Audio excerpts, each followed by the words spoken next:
In just 48 hours, one of the largest IPOs is going to take place, and that's SpaceX is going to be hitting the financial markets and trading under the ticker SPCX.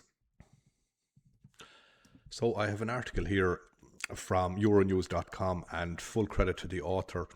The IPO is scheduled on for Friday the 12th of June, and the expected price that it's going to start trading at is $135 a piece, giving SpaceX a valuation of roughly 1.75 trillion.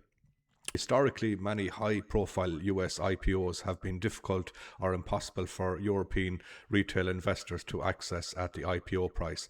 However, according to a prospectus, SpaceX has embarked on a 55.6 million newly issued Class A shares, equal to approximately 10% of the newly issued public shares to retail investors in 7 European countries. Now, that's going to open up the IPO and the initial public offering, and people are going to be able to trade, buy and sell SpaceX a lot quicker than normally.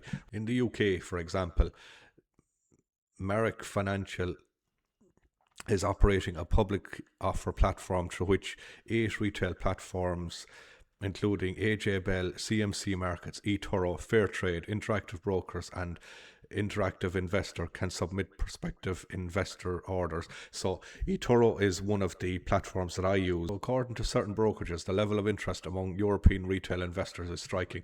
Now, that's one thing that people have been saying, that there's not as much interest in retail investing in Europe as there is in America, which is true, but it's catching on because there's so many brokerages, amount of brokers available, and people having a large interest in buying and selling shares. One thing to note, and this is the last bit here, SpaceX own prospectus filed with the US Securities and Exchange Commission acknowledges that profitability is not expected in the near term.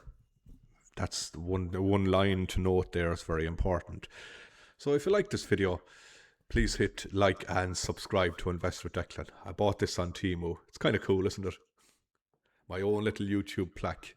Long way away from getting the 100k plaque, if I ever do. Haha.